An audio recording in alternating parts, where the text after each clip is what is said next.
Welcome to the GreatBase Tennis Podcast. I'm Steve Smith, episode 177. Today we're going to talk about Czech tennis. Let me make a phone call to Europe, and I hope I can get through. Tomas Placatka. I'm sure he pronounces his last name better than I do. Dialing once. Hello, this is Tomas Placatka speaking. Tomas. Thank you for being a guest on our podcast. I told our listeners we're going to talk about Czech tennis. Let's get right into it. I know you're a Czech who moved to Denmark to play hockey. You're coaching tennis. Had a chance to coach your daughter. She came over to work with us several years ago. And I know you followed our curriculum. Told me you've listened to all these podcasts. You need to get a medal for that. And that is true. And dear Mr. Steve Smith, what an honor for me to be on your podcast. And hello to you, Ivan. I know that you are also listening and assisting Steve. I'm old ice hockey player who now the game of tennis I always loved, but now I'm actively working with it. Not on a professional level. I have a job beside that, but I like to work with young players, especially, and I'm helping as an assistant coach Lorenzo Panaridis' tennis program in a city called Odense in Denmark, and I've been doing this for since 2014, coaching young tennis players in Denmark, and that's true. I started because of my daughters. So Lorenzo introduced you to the GreatBase. Let's go back. I was in Czechoslovakia, the former Czechoslovakia, in 1987. Went there to study tennis. What year were you born? I was born in 72. 72. 1972. With yeah. So tell us a little bit about your background. Yeah, as I mentioned, born in 72 in Czechoslovakia at that time.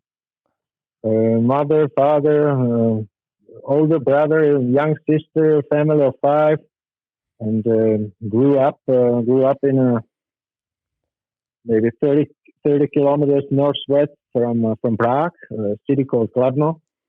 And between Kladno and Prague, there is an airport. If you go to Czech, then it's close to the airport, and I grew up there, and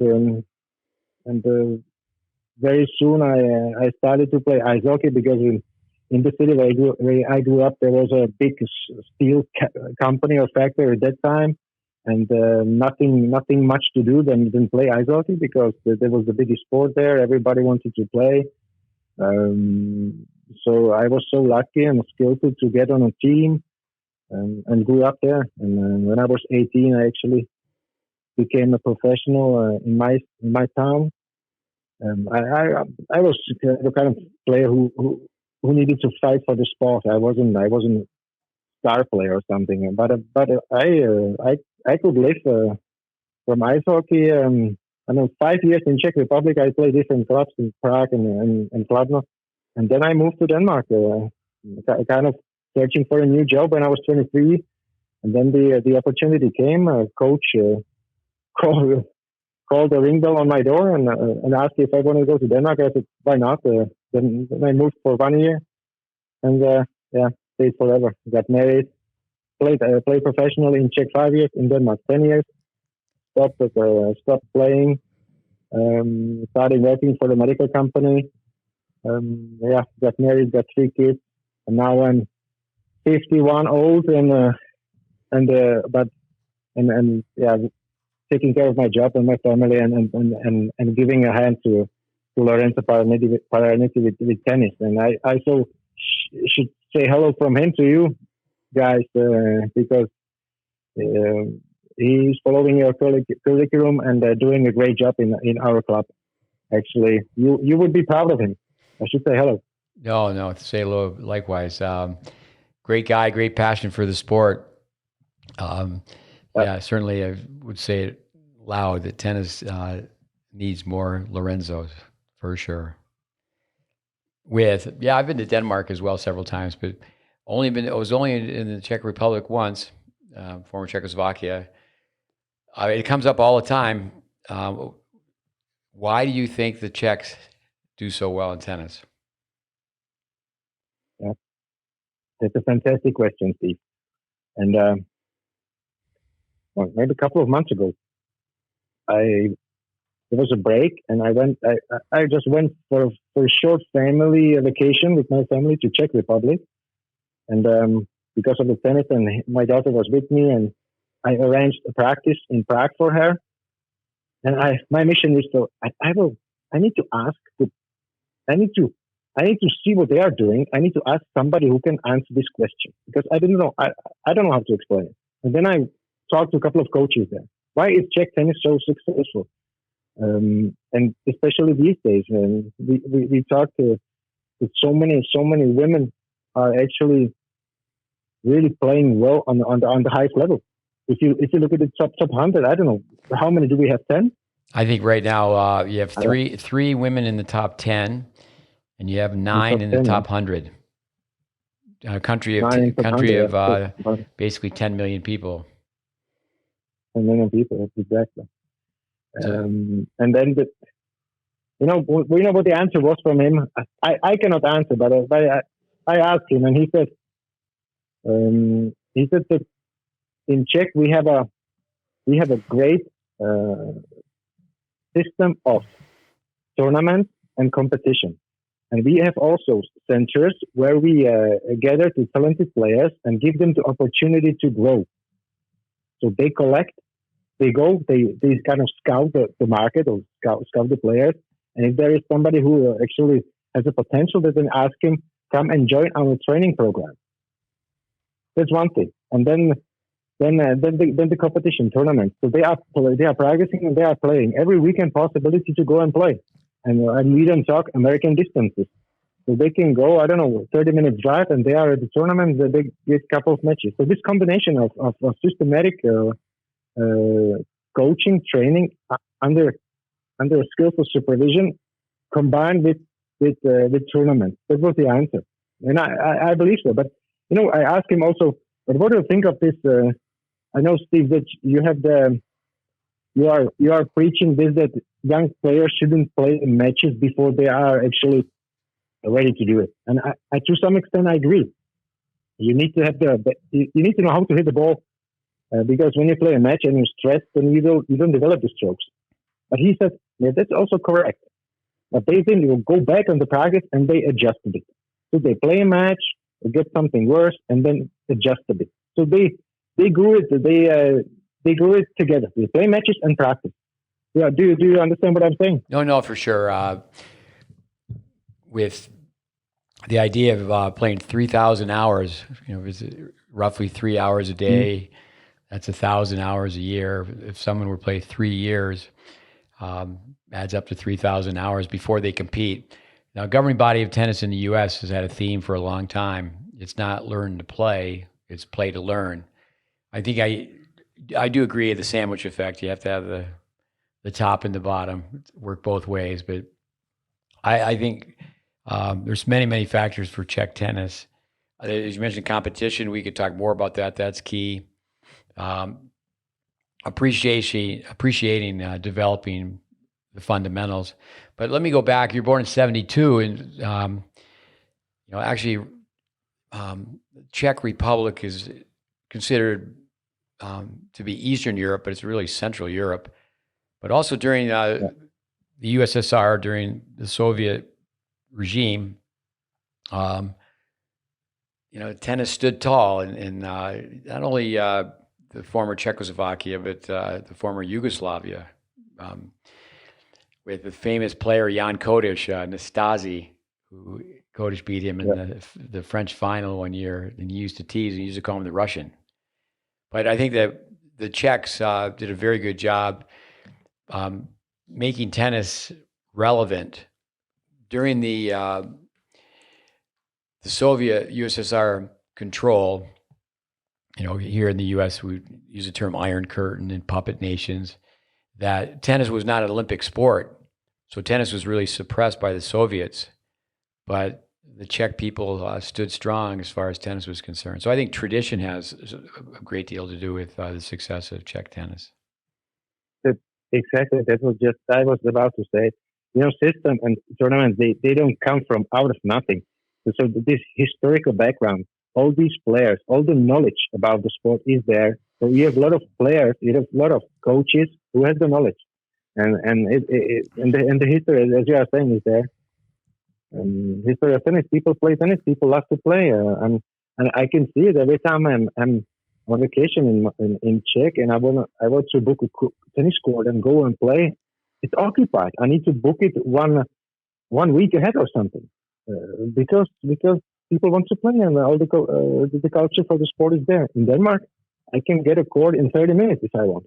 The people play handball and badminton and football, soccer. So it's definitely culture has something to do with it, no doubt. Oh no, for sure. Just the word sport. I don't think there's any perfect form of government. Capitalism. I mean, it's really becoming more and more of a money grab here in the U.S. And the word sport is like, well, it's really a business. So I think that's a key factor as well. Is it in your native homeland, tennis was kept a sport. It wasn't really made a business. Do you agree with that? I completely agree, and it's still there. Of course, the tennis business is all over the places, but the love for tennis, the historical background, the culture is kind of continuing. And example from a real life. The other day, I had a friend from Czech visiting me, and he's a previous ice hockey player. He stopped when he was junior. Then he worked as an engineer. He was a really smart guy, but today he came. He brought his tennis racket with him and went for a tennis match. So he was able to play a tennis match. And he was not a tennis player, but still he likes to play. Ordinary people, they go and play tennis. Let me read this about Drobny. I have some notes here. He played Wimbledon for the first time in 1938. 16 years later, he won Wimbledon, 1954. He beat Rosewall. Rosewall was a 19-year-old teenager. A side note is Rosewall, 20 years later, was in the final. But he had already defected, and he was playing under the Egyptian flag when he won Wimbledon. But people give Drobny credit for carrying the torch. But here's something that we could talk about. And it's amazing how many of the Czech players, when you do your homework, the parents, the family, they were brought up as athletes because simply they were brought up by athletes. But Drobny in 1948, he was a silver medalist in the Olympics playing ice hockey. He actually turned down the Boston Bruins in 1949. Just researching this, he was going to be paid $20,000. So at that time, there was a lot of money. He would have been the first European NHLer.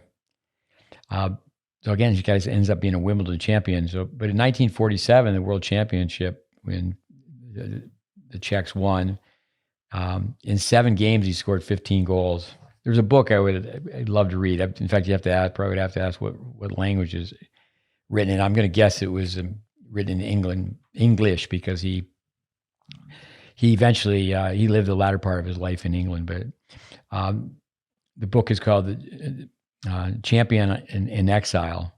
But he won the French twice. He won doubles with Bjorn Borg's coach, Leonard Berglund. And then he also won the French mix. But being an Olympic hockey player, a medalist, and then win the Wimbledon title. But he was number 1 in the world in 1954.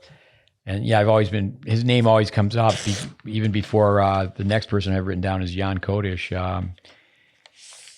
Any thoughts on Drobny, but also too, let's just talk about how the sport of ice hockey challenges someone to be an athlete. Yeah, but this is an amazing research you did. Because when you mentioned Drobny, for me, I see tennis player. I didn't even know that he was a hockey player too. Yeah, because he's older. I was born in 72, so Drobny was done with his career when I was born and where I kind of learned the players. But this is amazing research you did.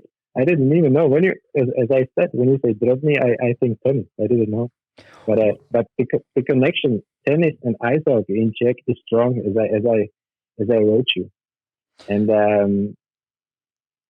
with and I know go ahead. and I know from my life when I grew up, and I was really spending a lot of hours on ice hockey, practicing, traveling. But we played tennis in the summertime when the season was over in March and April approximately. And at that time the season was shorter, and it also started later. It started in August something, and then they melted the ice for 4 months, and then today you have ice for the 12 months a year. Some places it wasn't that when I was playing. So when the season was over, we got maybe 2 weeks off, and then summer practice started with lifting weights and biking and soccer play and everything. But tennis was on the schedule too. So I remember twice a week in the mornings. It was Tuesday and Thursday from 9 to 11. There was on our training schedule there was a tennis match, and we were skillful and able to pick up the balls and a racket and go to tennis court close to ice hockey ring and play rally and play matches. And when we get back, we were so tired because we really fighted for the victory and all those runs to the side and back and forth. It was really great practice for us ice hockey players. So Well, that's why the coaches they knew it. And yeah, I tease go people. ahead. I tease people. Say, if you have to put a helmet on, that means something bad can happen. Where obviously you don't have to put a helmet on when you're playing tennis, but actually with your hands, it's like if you put somebody on a pair of skates or a pair of skis, every impulse, the young kids learning, developing athletic skills, they could fall. So they really balance. I think of this young kid, Yannick Senner, who was a champion skier at the age of 12, or obviously Federer growing up in Switzerland, or Djokovic growing up where his parents they ran a restaurant at the bottom of a ski hill. But no, hockey then it also challenges you with your hands. Like say soccer, for example, it's more just with your feet. And I mean, basketball in this country, around the world, is with your hands and your feet. But there's something too about collision where you got to keep your head up and becoming tough through physical contact. I think of Navratilova when you think about playing multiple sports. I'll go through some notes on her. But next, after Drobny, is Jan Kodesh. He won Wimbledon in 73, but there was a boycott. In 1973, Niki Pilic from the former Yugoslavia, interesting guy. He's been a Davis Cup captain of 3 different countries, Germany, Croatia, and Serbia. And for personal reasons, it had to do with obviously time and money. He refused to play Davis Cup, or declined is a better word. And then at Wimbledon, he was refused. He was declined, or he couldn't play. So the ATP pros, they boycotted. And he beat Alex Metrovelli from Georgia, the country Georgia. But also, just because it was a boycott year, you can't really just go by an asterisk next to it, even though the ATP pros didn't play, because Kodesh went on to, he won the French in 1771, but he also, that's on obviously red clay, but the grass at Wimbledon, but the grass at the US Open, he was a finalist in 71 when there was no boycott. 73, again, no boycott against, respectfully, Stan Smith and John Newcomb. Kodesh was ranked 5 in the world. This is interesting too. Tennis history is so complex, but he never played Australia. I think for a small country like Czechoslovakia, after Drobny, then to have a Wimbledon champion, the Czechs obviously find pride in having the fellow Czechs do well, correct? Well, that's amazing history. Yeah. And Jan Kodesh, as you mentioned, he's one of them. And I was actually inspired by your podcast. I bought a book, Rod Laver, his book is about Rod Laver, and he's describing this Wimbledon when Jan Koresh is when it went on the history of professionals and not being able to play Grand Slams and how they traveled. It's in there. So, but Jan Koresh and Jan Koresh. Okay, he played when I was really young. When I was a boy, he was on TV and we watched Koresh. And we watched, Lendl was the upcoming star, Ivan Lendl, young man. And they were playing together. Later on, I also want to mention Pavel Složil. Pavel Složil, another legendary player and a later coach of Steffi Graf. I did some research also. No, that's another thing to touch upon is the coaching. Obviously, I think the first thing you mentioned was the competition. I mentioned Dave Fish's name quite often. He's been a guest on our podcast, and he was a longtime coach. He's now retired at Harvard. And he's always said that the two things that really need to improve are competition and coaching. And I think it's much easier to regulate competition. But Kodesh, coming back to him, before he was on the scene a little bit before Jimmy Connors, and he was people used to refer to Kodesh as having the best return of serve. Then Connors came up with a two-hander. Then there's been Agassi and Djokovic. Those names are always come up with a return of serve. What's amazing though is on YouTube, you can watch the Kodesh Metrovelli Wimbledon final. It's just amazing what you can look at on YouTube. But back in the day when the grass was the way it was, players, it would rain, and by the second week they're wearing spikes and, the wooden rackets as well. And the ball would stay so lower than now. I think that the people would agree right across the board that, people are using the same tactics at all four majors. But to go from, doing well at the French, then back in the day where you just had a short period of time to adjust to the grass.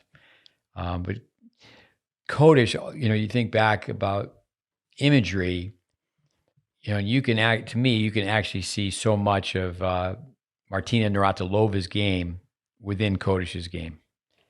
Now, Lendl came along and he was more of a power baseliner. But with Navratilova, her mother was a gymnast. Mother was a tennis player as well. The mother became a ski instructor. Her grandmother was number 2, just like Lendl's mother was. Navratilova's mother was a number 2 player and Czech player. Let me say a few things about Navratilova. Number 1, only Steffi Graf was number 1 for a longer period of time. 18 singles majors, 31 doubles, 10 mixed, total of 59. Won 9 Wimbledons. And I saw these in the notes they sent me. We can talk about this. The one-handed underspin backhand approach shot. Why is it a lost art? But she won the tour WT Tour end championships, year-end championships, 13 times. Like so many great champions, she lived on a backboard. 177 doubles titles, hard to believe. Even though she had the opportunity to play so much on red clay, she was 3-11 against Everett on clay, but 10-5 on grass, 14-8 in majors, 10-4 in major finals. Of the total matches, she won 43, Everett won 37. I say this often about Navratilova, was an insult to women's tennis that she was a month shy of being 50 when she won her last major with Bob Bryan playing mixed at the 2006 U.S. Open. But yeah, Navratilova, her game was so complete. You could say, well, she wasn't, as strong as say a Serena Williams with a serve or Serena's forehand. Navratilova, not quite on a full Eastern. Steffi Graf came along and she simply had a better forehand. You like Billie Jean King before Navratilova. The grip determines the angle of the racket face, and if that racket face is slightly open, you can't use gravity and just let the racket free fall. So she was a great athlete. She played all these sports. She played pickup hockey growing up. And then actually the person who really helped her out, and she really brought fitness, even before Lendl, Navratilova, brought fitness to the forefront. Chrissy Everett once said, "I'd like to thank Martina for making me an athlete." But American basketball player Nancy Lieberman started coaching Martina. But I think that ties in with the tradition, Czech tennis. What comes to your mind? You've heard me say that on the podcast before. Is she won She won 9 Wimbledon titles, and it's very difficult for a tennis group to name 9 players that have hit that shot since she retired. And why do you think that? Why do you think that shot's disappeared?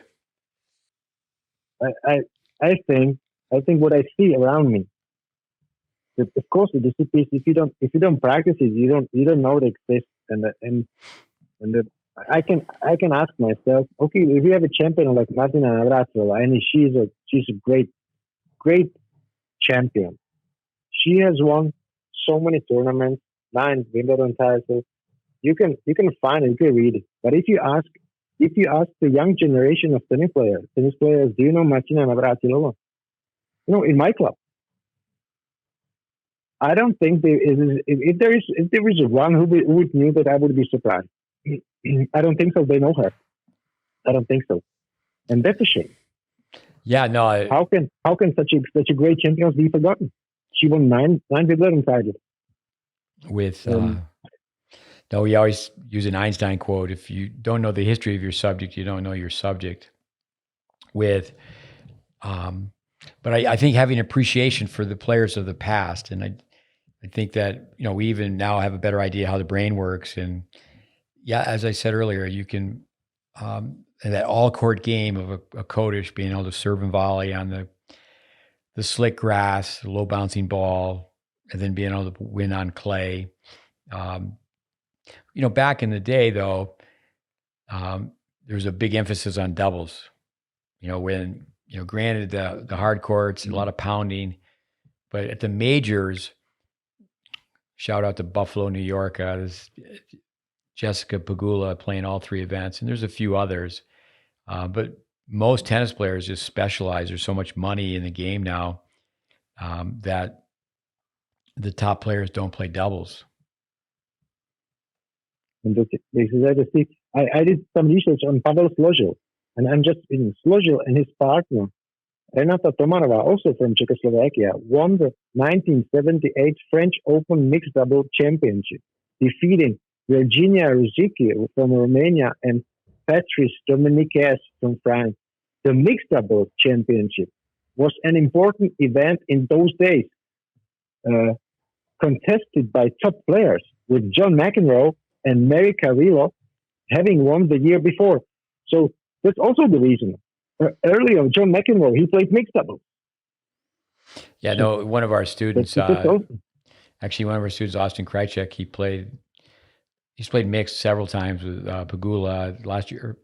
I think it was, they reached the finals, 99%, maybe it was some, 99% they reached the finals.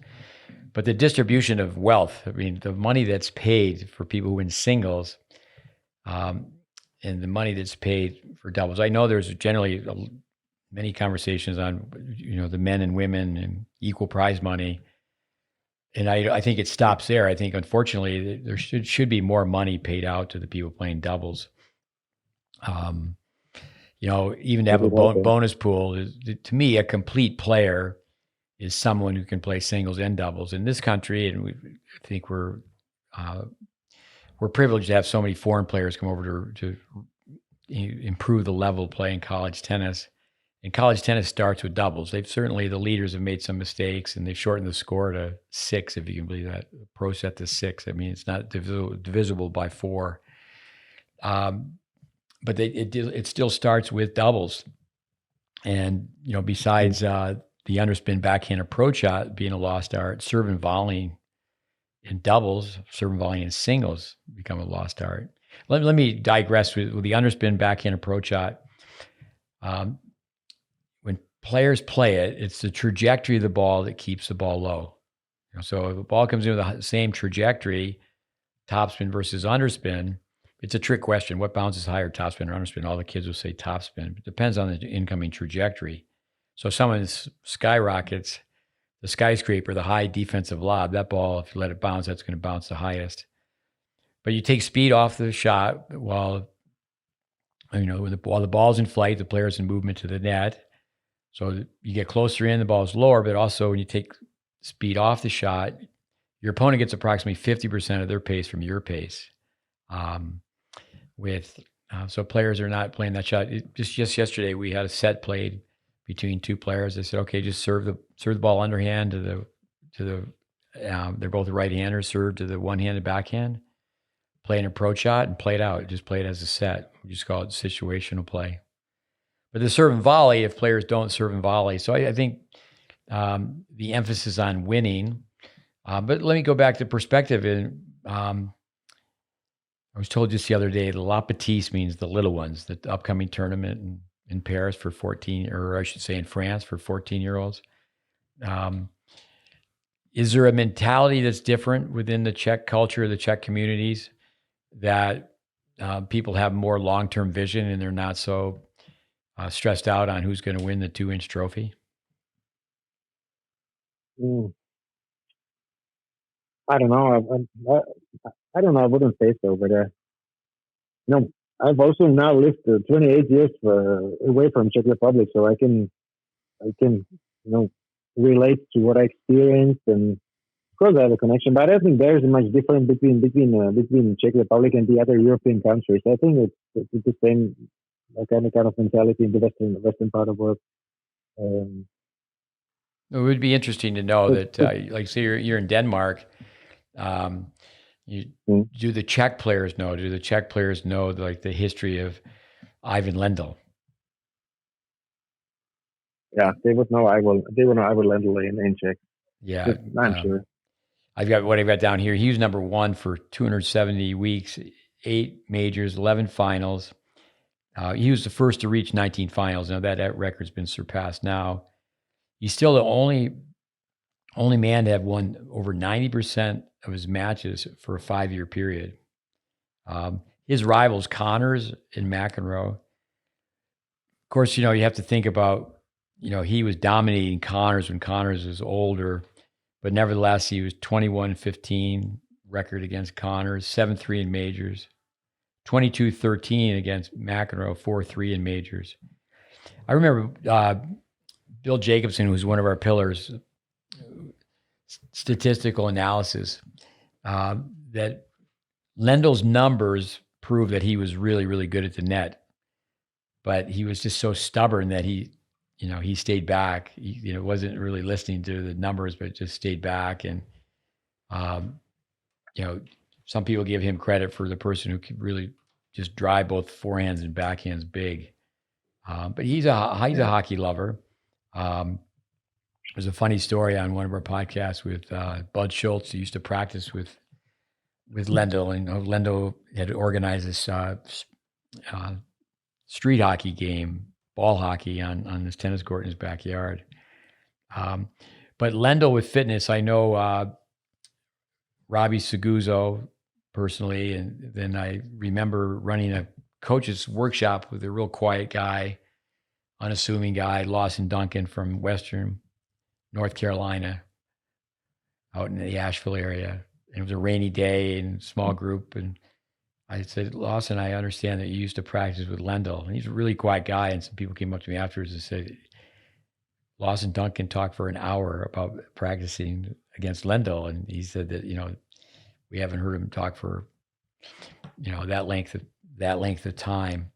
People that study the game know that when young Pete Sampras went and stayed with Lendl in Connecticut, where he was living, that it really made a big impact on how Sampras approached his professional career. Let's touch a little bit about coaching. You mentioned Slazlo, who coached, Pablo Slazlo, who coached Steffi Graf for a long, long time. Down here with Lendl, with Murray. Murray won Wimbledon twice, US Open once. He was number one in the world, and that was when he was with Lendl. growing up in say Eastern Europe and now being, in the Scandinavian country, Denmark, how about the philosophy of coaching? I mean, the times have changed. I like the expression that a kid hasn't changed, but the times have. What about sport? Go ahead. Sport in Denmark and sport in the former Czechoslovakia. Yeah. And the coaching, and with my background coming from Czech Republic, when we played ice hockey in 80s, and there was, I don't know, 20, 30 players for one spot. If you didn't show up, if you didn't show the interest, then you were just out, and you couldn't come back. So this kind of attitude, I don't see anymore in the western part of the world. In general, and I don't know if it's good or bad. It's just how it was. And I'm comparing, and I know what we did, and I see what the players are doing now. The commitment for the sport. You do something, do it with 120%. Do you want to play or not? Do you want to be here or not? Why are you here? Is it your mother telling you to come to practice? But you need to adjust the environment that you live in. And you asked me to do some research on Adolf Kadovsky, and I know that you will come back to it. But just let me read this for you. Okay. Adolf Kadovsky was working in Switzerland, and he was known as a tough coach in Switzerland. And then he said, and I'm citate from him, I like players with talent, but players who also like to sweat. In the beginning, they were no use to it. I came with Eastern European mentality. I wanted to send them to Wimbledon, all of them. I wanted to learn them to play. Parents were coming to me asking why I am so hard on the kids. As time went, I adopted and became more soft. As time went, I adopted and became more soft. And that's how am I in Denmark right now. I'm more soft and I became adopted. Do you get the point? What I mean here? Yeah, for sure. I'm glad you've read that. I have students come and visit. We used to always say, all right, 1 and 1, picking up balls. Put one ball in your left hand, one ball in your right hand. And the next thing you know, we were saying 2 and 2. And now we say 3 and 3. And I tease and go, next time you come and visit, we'll just have the kids sit down. We'll pick the balls up for them. We did have this young coach here from Lithuania. Actually, he's coming back here in a week's time. But if he said it more than once. We have kids jog backwards when they go 3 and 3. He goes, I love it. I'm going to have kids do this. But with Adolf Kadovsky, I think the nickname was Seppli. I'm mispronouncing 2 of the 3 names anyway. But yeah, it's a famous quote from Lynette Fetter. She was a volunteer tennis coach. She started playing tennis, I believe, at age 18, 19, 20, and became a respectable amateur player. And they said, why didn't you coach your son? And she said, I was a volunteer. As a coach, I was incompetent. I was just trying to help out any way I could. And so Federer's first coach was this Czech, who found his way to Switzerland, and now he's still alive, and he's back in the Czech Republic. You think he would be interviewed all the time by people like, what did Roger do when he was a young kid? I did read one time where he said he was the type of kid where you'd show him once and he pretty much could, just like one try, and he had a pretty good handle on conquering the skill very quickly. With the Czechs, obviously, they didn't want to be under Russian control, but at that time, certainly times have changed. The Czechs have done very well as far as the Eastern Bloc, as far as their economy in comparison to others. But I heard it said for so many years that here in the West, in Denmark, that would be considered West, obviously U.S. West, is we would cater to the wealthy, where when you grew up, you could comment on that, if you would, please, is that the sport system catered to the talented. What are your thoughts on that? Yeah, there's definitely something about it. Yeah, you're right. And that Adolf Kaczorski you're mentioning, and you asked me to do some research. He's an example. He's an example of a tennis player from Czech Republic. Then he moved, and he had some job in Africa in 1968, and then Soviet occupied Czech, and he realized he didn't want to stay. And in Africa, he met a club member from Old Boys Club in Basilea, who desperately needed a coach. And then that's how he got to Switzerland, and he worked with Roger Federer as his first coach, as we know. And they gave him a nickname, Steppli, in Switzerland because Adolf wasn't fashionable at that time. Yeah, right. You know the reason. Yeah, in Germany, it's against the law. Maybe I would think it still is. To have your child named Adolf. One thing with Kowalski, and again, I'm mispronouncing his name, but I think one thing that's really happened is static balance. Is kids standing in one place, and that's a repeat as well. As Lynette Federer said, Roger Federer about her son, his lessons were when he was 8 years old, 1 hour standing in one place on balance with long follow-throughs. And it didn't happen by accident that, he was taught so well. Here's another player from the Czech Republic, and this ties in with the Olympics and long-term development. Jana Novotná, who unfortunately passed away at 49, she won 5 mixed, 12 doubles. These are all majors. She won Wimbledon. And that was, I think it was really unfortunate that people were saying Jana Novotná because she was up 4-1 in the third.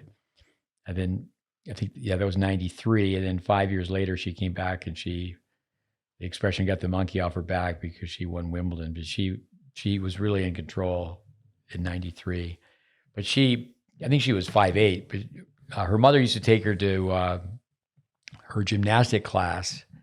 And as the story goes, her father, who was quite tall, there was one day where she was very young. She took, the father took the daughter, Jana, to gymnastics, and they saw the height of the father, and they said, you have to change sports. And that makes me ask, growing up in the Czech system, it was such an honor and I think it is in any country, but to play, not only represent your country, play for your flag, but to play in the Olympics. What's your comment on that?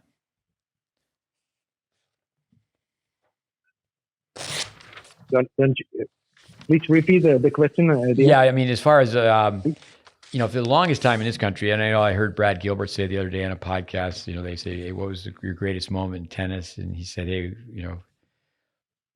walking into the Olympic Stadium wearing the USA on his back.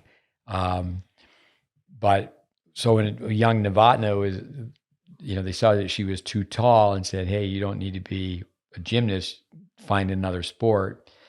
That was because, if you're going to have the opportunity to move up the ladder, and that the system where athletes would be cut off in the Western societies where you could stay in the sport because your parents were affluent. But in the Soviet occupied countries like Czechoslovakia, that would be the reason they say, okay, she's not going to be able to represent Czechoslovakia as a gymnast. She's going to be too big. So my question is, do you remember that as a child? Was it a really big deal to play on the Olympic team?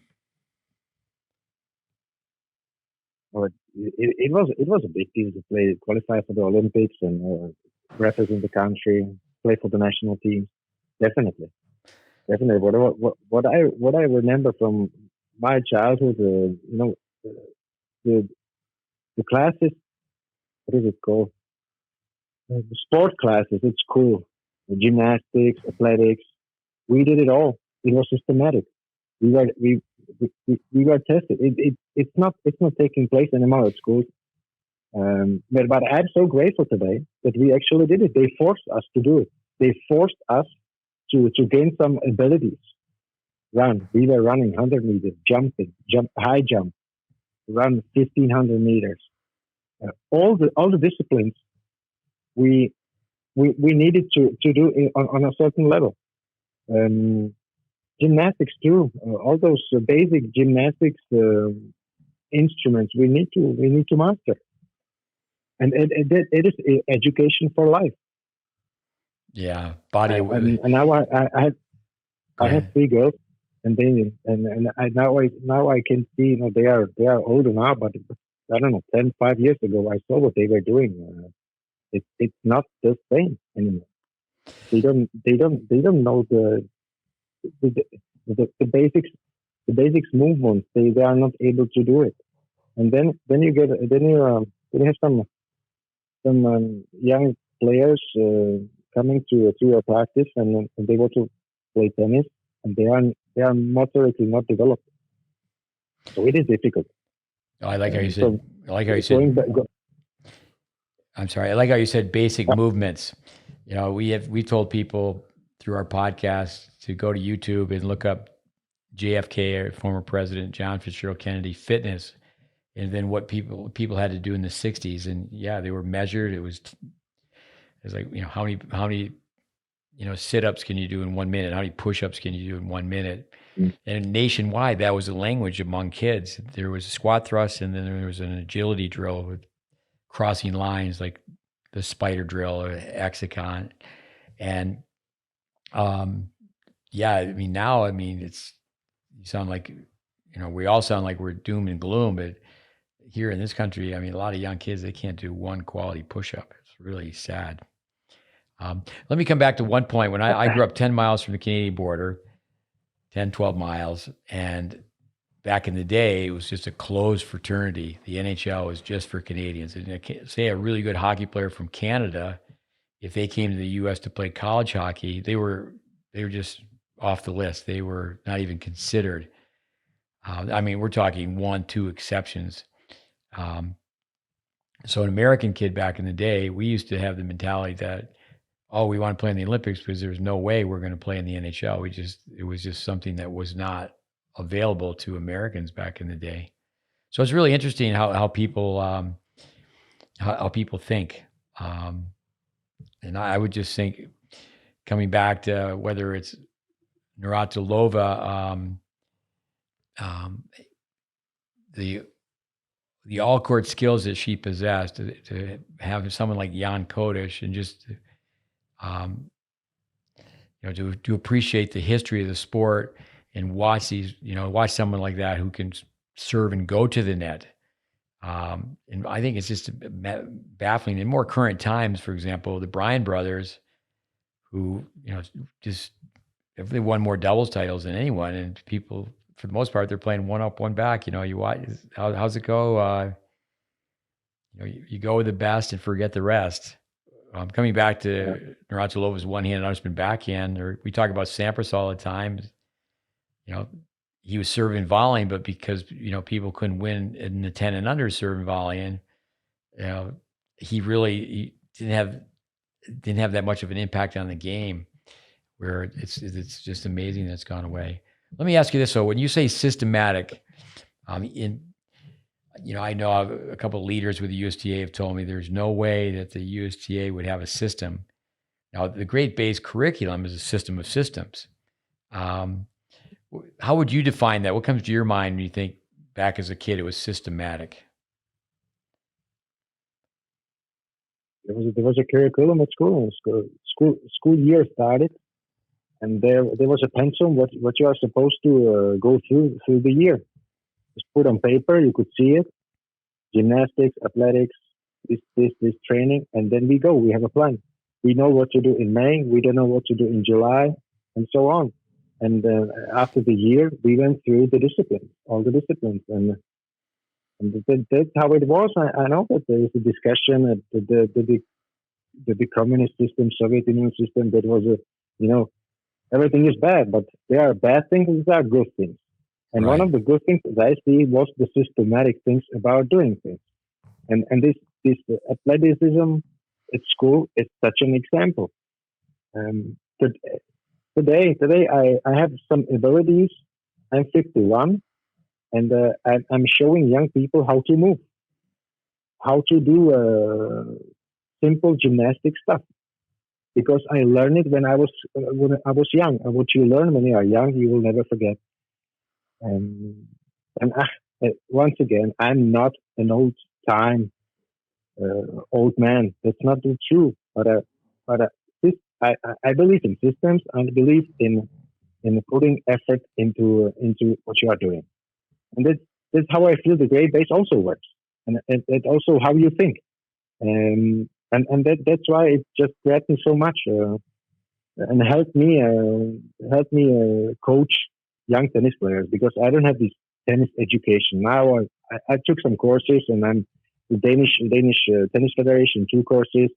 I'm I'm actually finishing now a GreatBase the tennis intelligence supply course. I need a couple of videos more, and then I hopefully I will make the exam. And that's also kind of systematic. You need to go through the stuff, get some knowledge, go out on the court, test it, and get the experience. And I will not become a good coach after 1 year. You need to do it for 10, 20, 30 years. You have done it for 50 years. That's why you know what you are talking about and you have the experience. And if and this is not a new thing that young children, if you make them to do stuff, they will learn it for their life. If you don't, if you tell them do it only if it's funny, then they will not do it and they will not learn it. So it's not a bad thing to say to a group of young people, you need to do this. This is the curriculum, we do it. And that's how I grew up and how I think. But sometimes I feel in the Western world, when I introduce a philosophy like that, they will think, "Oh, he is the old time school teacher. This is not how it works today." So this conflict sometimes I'm dealing with, but I'm also open for the new stuff and new ways of learning. But that's such a dilemma. Thomas, that makes me think of phys ed classes, PE classes, and I understand of our 50 states in the U.S., it's pretty bleak how PE classes, the structure has just been changed. I know I've written many letters, and because of that, letters, okay, this kid is in a program, he's ranked in his section or he's ranked in the nation. And now with non-traditional scheduling, homeschool, if you will, the kids can opt out of PE class. But I think it's so good. We get a 6-week unit on wrestling, a 6-week unit on gymnastics. That's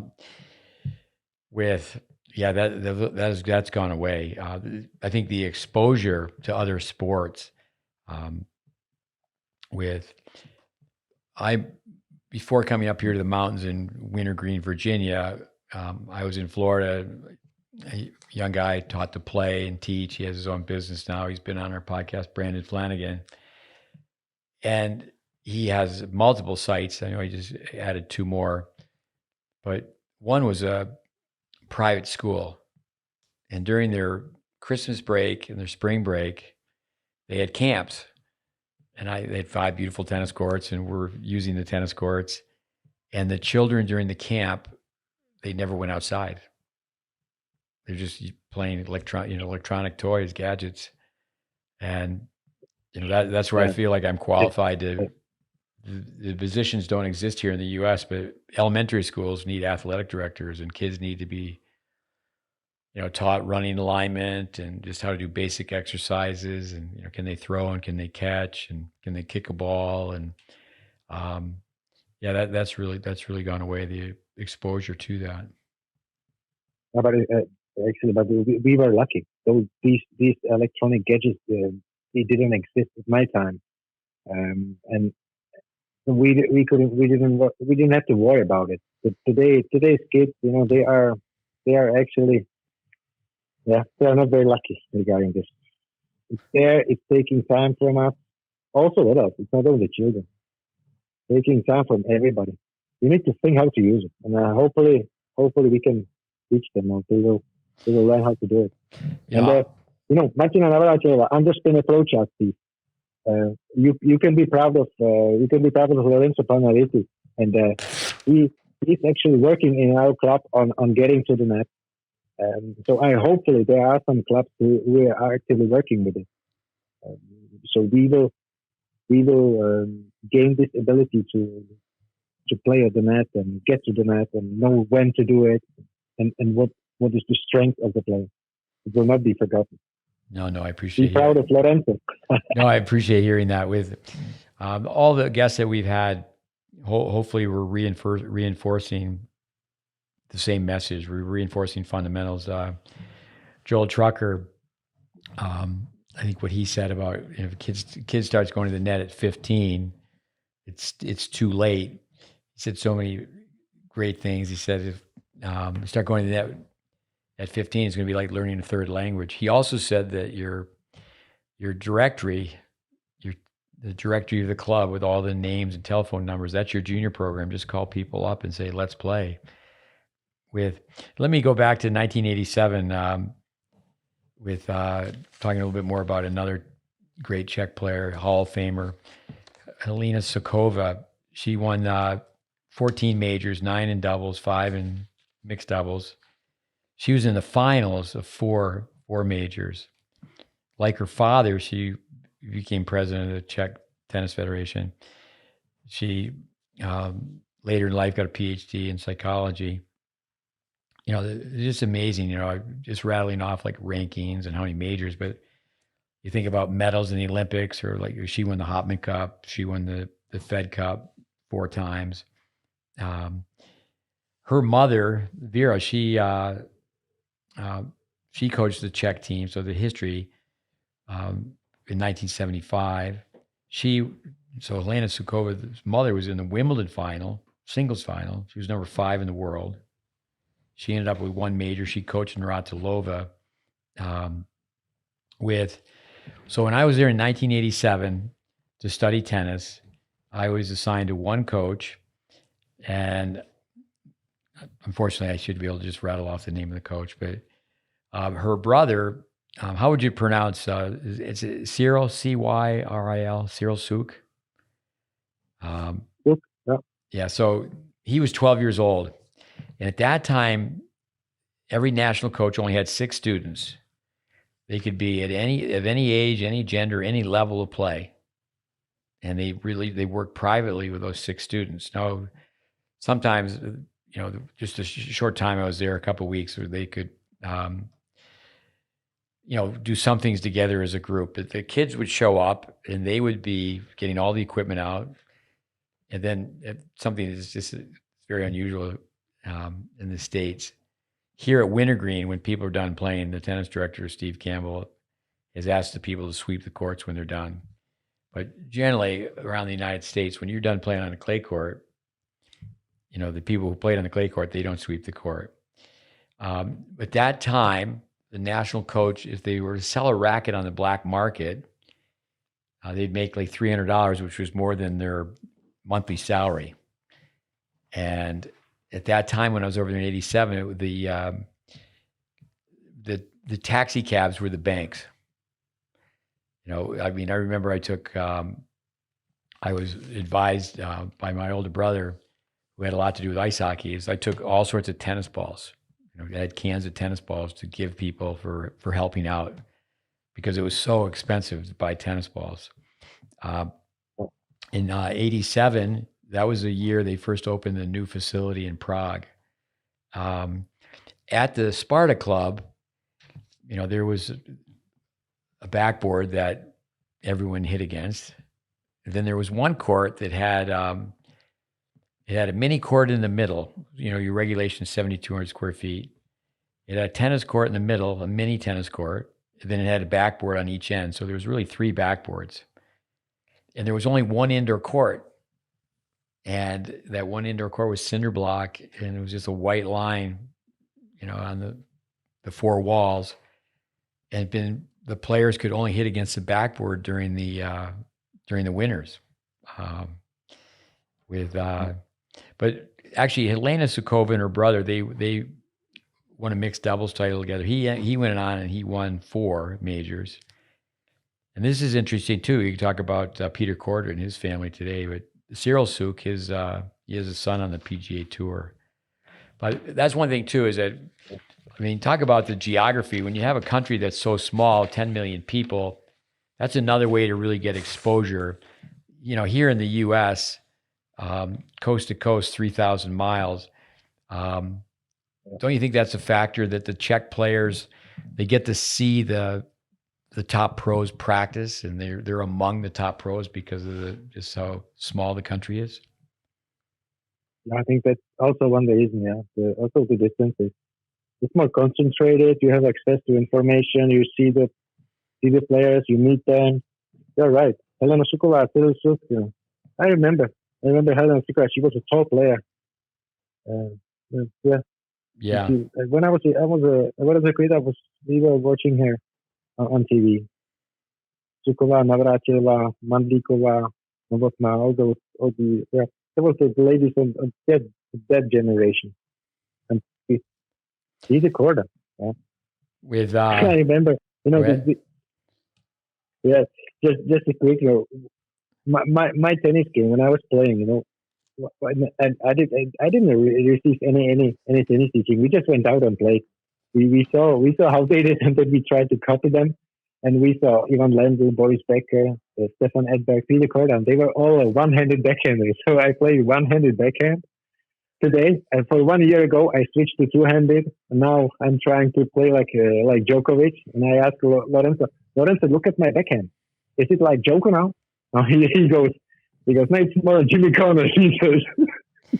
Actually, one thing, talking to a hockey player, a two-handed backhand.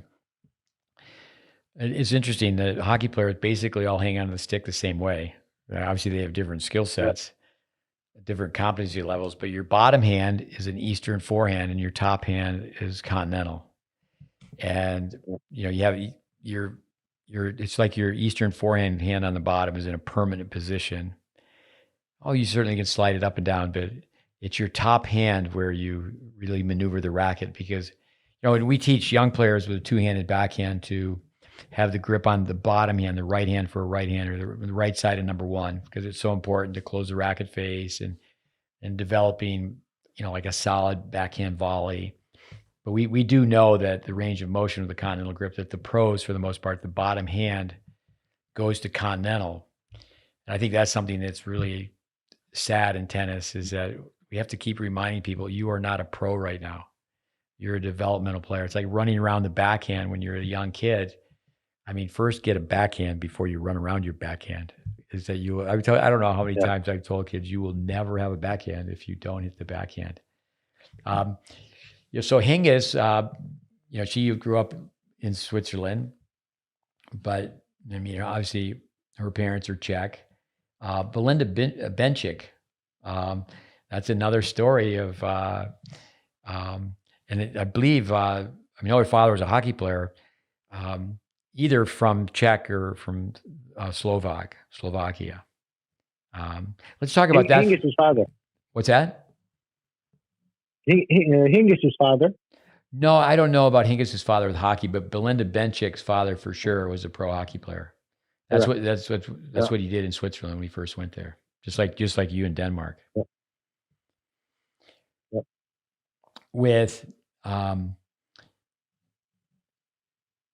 the ice hockey,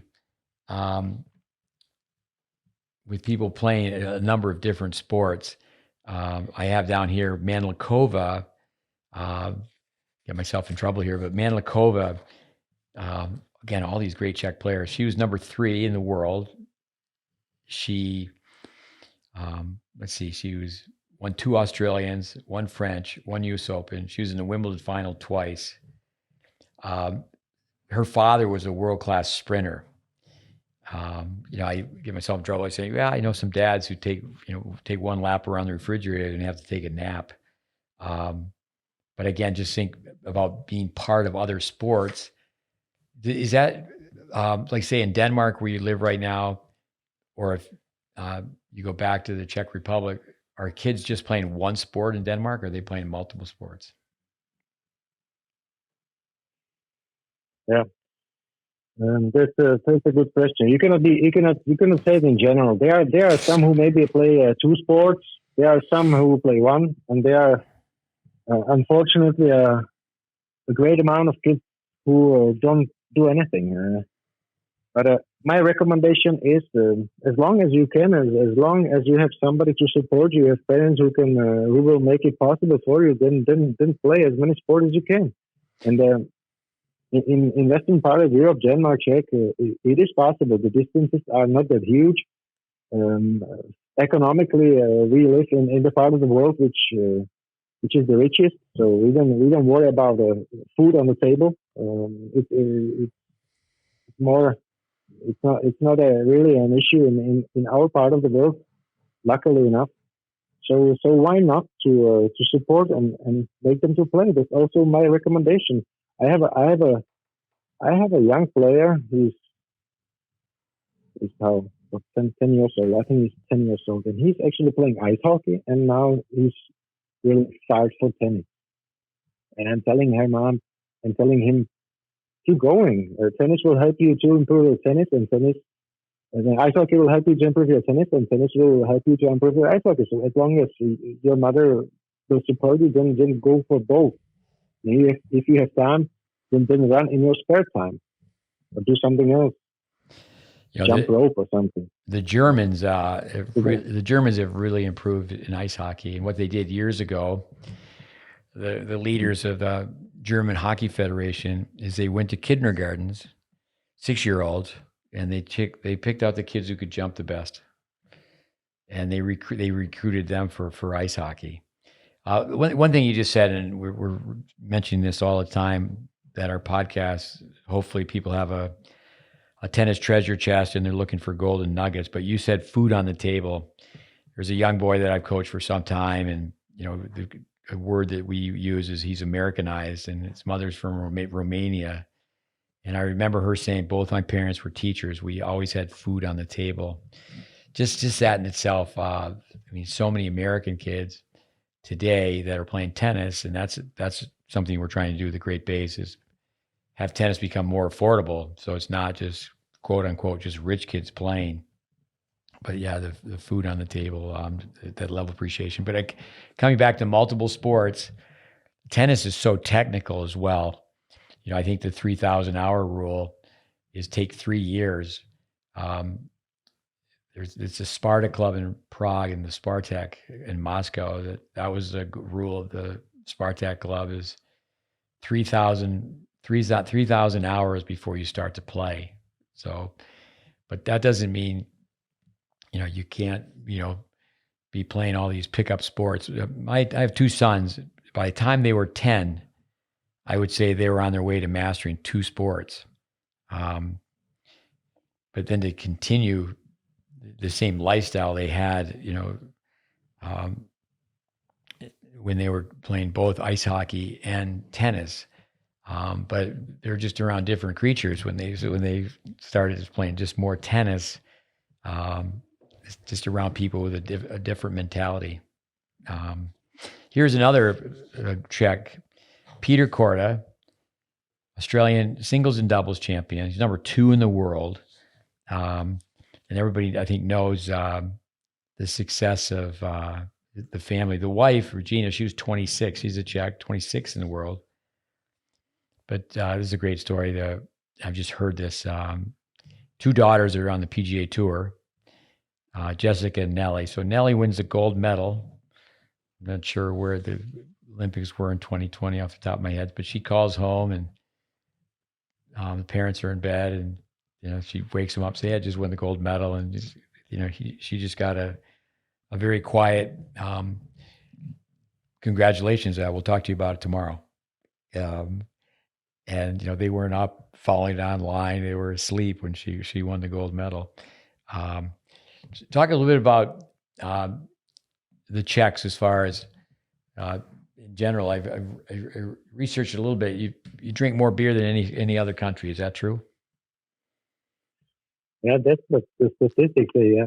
But it went down a bit. It was, I think, 160 liters per, wasn't it?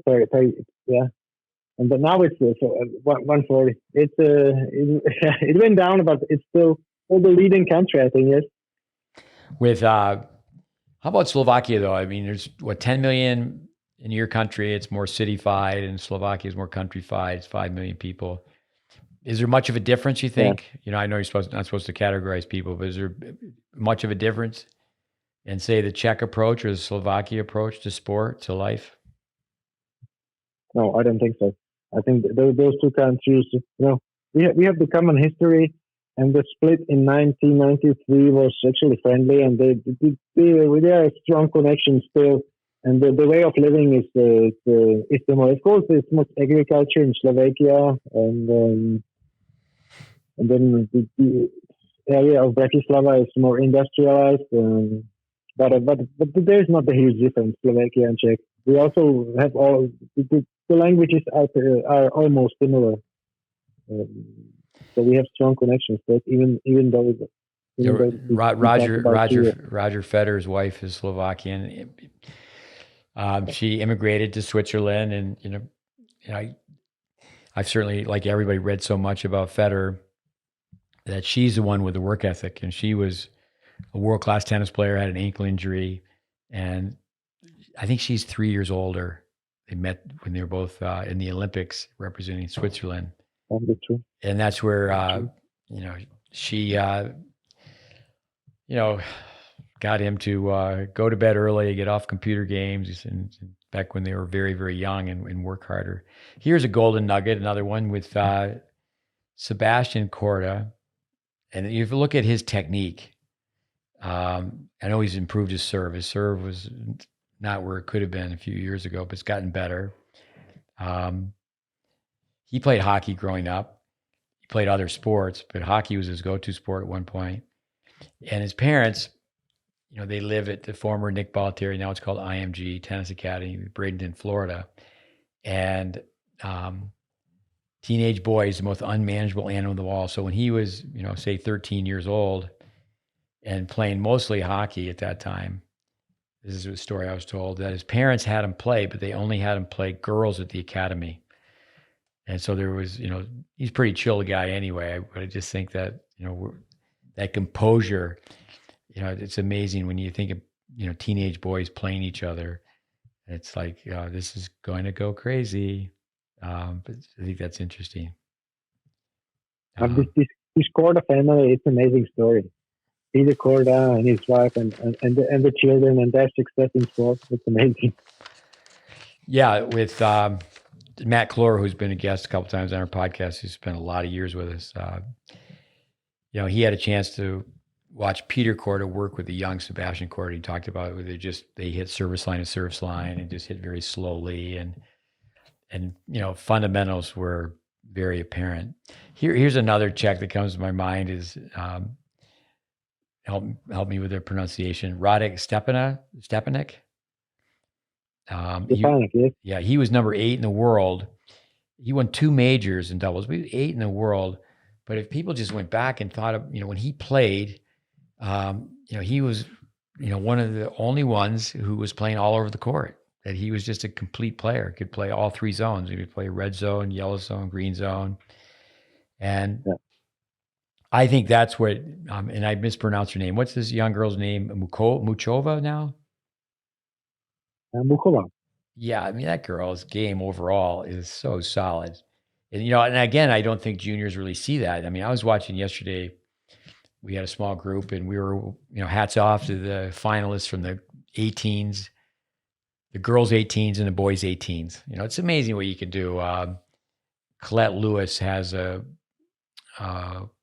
blog called Zoo Tennis, and she follows junior tennis, college tennis. It's a great service she provides.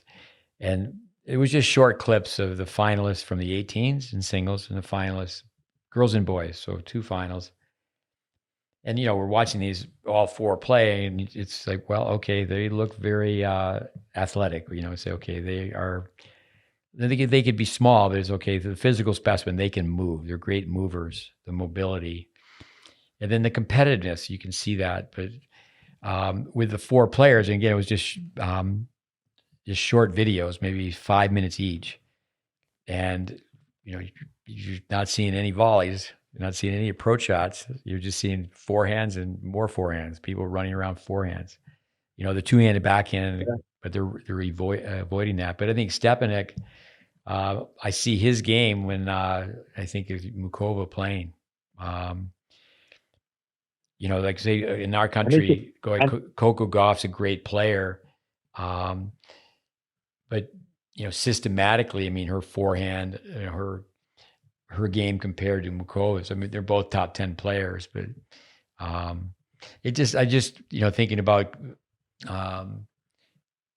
Sebastian Korda, do the Czechs take is it a slower process? Is it, that connection of seeing tennis down the road? I mean, why is it these Czech players, and it's not straight across the board. What's the name of the young girl who won Wimbledon the year before last, I think? She's Czech, lefty. Yeah. What is her name? Yeah. So I mean, it will come up. But go ahead. I completely agree with the analysis of Muchova. And after you have mentioned it, I will go and study Stepanek's play. I will find some videos on how Stepanek did. I don't see, I can't see it for myself because he stopped a couple of years ago. But Muchova, when I saw Muchova playing, then I was thinking of Yusti. Because the play was complete. She was attacking the net. She was actually approaching the net with Martina Navratilovan's underspin approach, serving well, and stop balls. Everything was in her game. I was so happy to see it. Tomas Schmidt. We should have the name of the Wimbledon champion from 2 years ago, lefty. But I would say, not as, I don't like the word classical. I prefer the word efficient.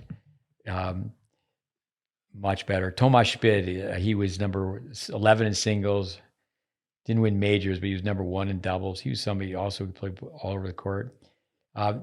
Here's another player, I think he always has to be mentioned with great Czechs, is Tomas Berdych.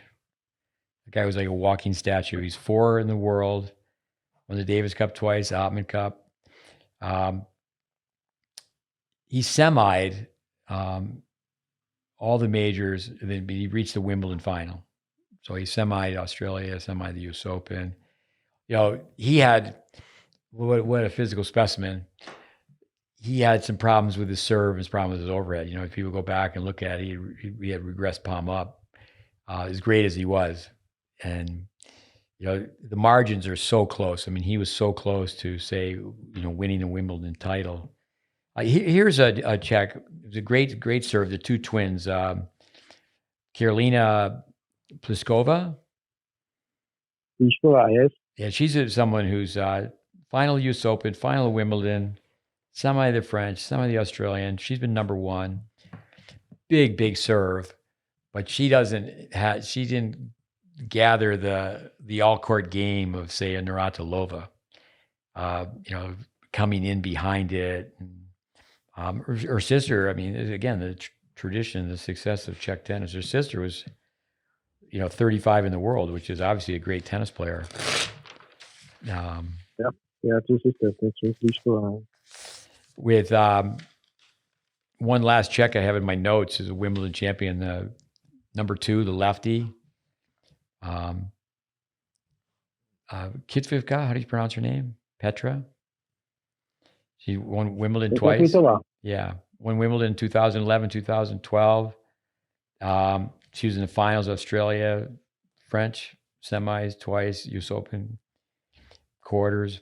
And you haven't mentioned that, but like so many of these great Czechs, they've done well in the Olympics. She's a medalist, but she won the Fed Cup, the Hopman Cup. But she's a player that can go forward.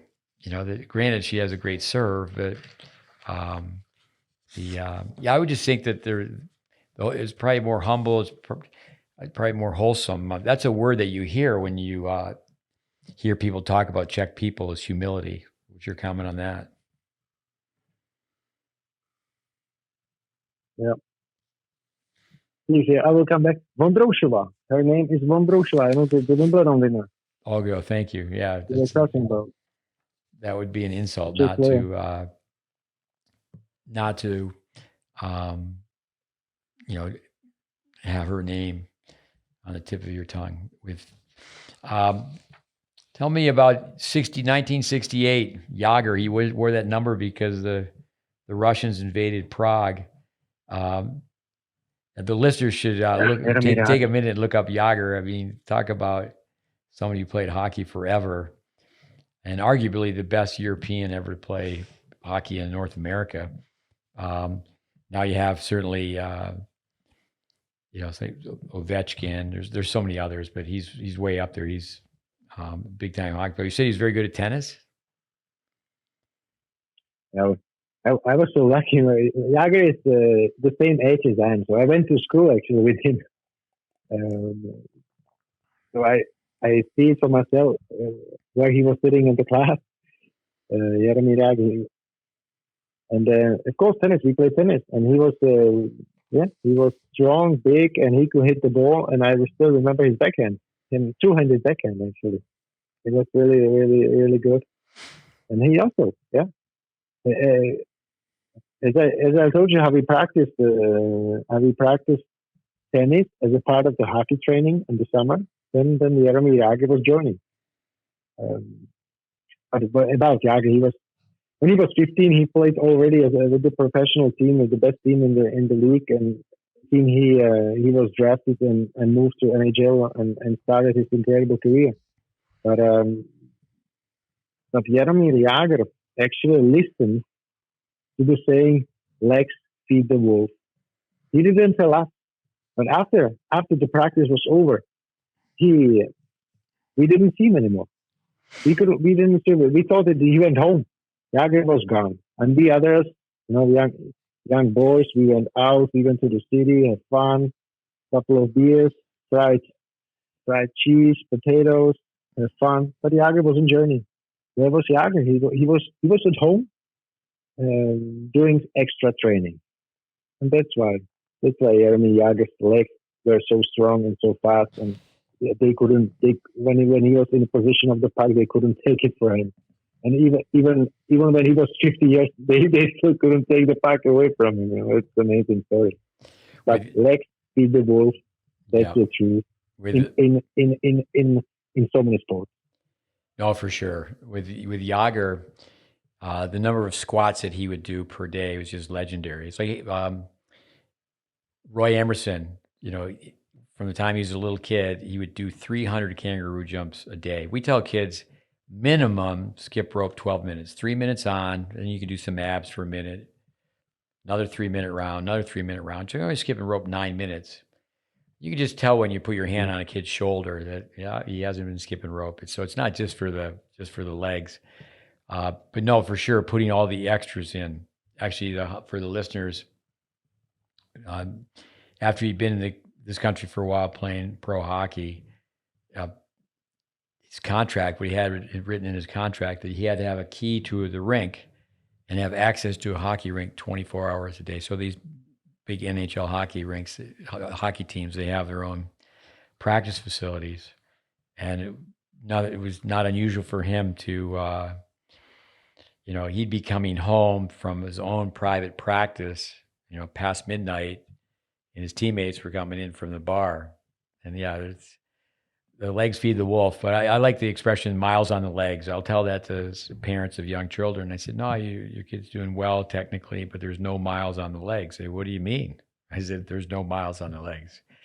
They just haven't run. And if you don't like to run, run. If you don't like to run some more." We tease, say, "Well, if you don't like to run, play golf." And let's switch back to Denmark for a minute. What about Wozniacki? I have some comments on her, but then this other young kid, Rune. What comes to your mind with those two players? Carolina Wozniacki, Holger Rune. Yeah, Wozniacki is after 3 years of maternity leave, she's doing her comeback. It would be interesting to see how she will do in Australian Open in January. Yeah, I hope that she will do well for the Danish tennis. And Holger Rune, the new upcoming star. Well, these are the biggest tennis stars right now. Names Holger Rune. It's amazing. Top 10 player, young man. Now actually having Boris Becker as a coach. Let's see. I hope for the Danish tennis that these names can get some more people to play the game, because tennis is not it's not the biggest sport in Denmark. You have handball, you have badminton, soccer, of course, as the biggest sport. Tennis exists, but we don't have that many kids joining our practices. We would definitely need some more players, and also the environment is taking players away from us. You mentioning pickleball, United States, and in Europe it is paddle, or what do we call it? Yeah. No, it's not called paddle tennis, but paddle. Yeah. A lot of people playing it, and we can feel it. They don't play tennis anymore. They go to paddle instead. So it is a battle, but we are really fighting, and us who loves the game, we will fight until we die. But I don't know if it's enough. But definitely, with Naki Runa, I hope that they will really start some tennis revolution, and more people will come and join. Of course, the tennis is more exposed on TV now because of the Holger Rune. Definitely, we can now we can see his tournaments, and the national team, TV stations, they are showing tennis. They are showing U.S. Open and the biggest tournaments, and on the news, you can see more tennis information. This will help. This will definitely expose the sport. So I'm really positive right now.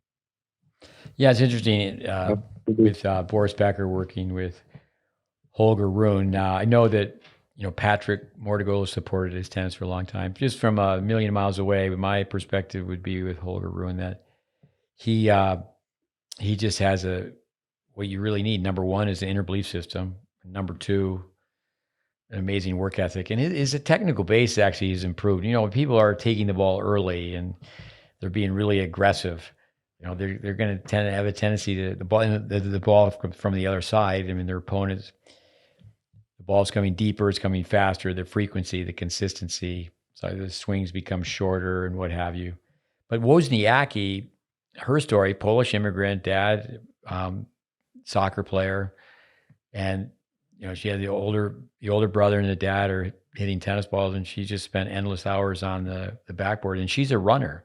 I mean, she certainly became number one in the world. She never really perfected the serve.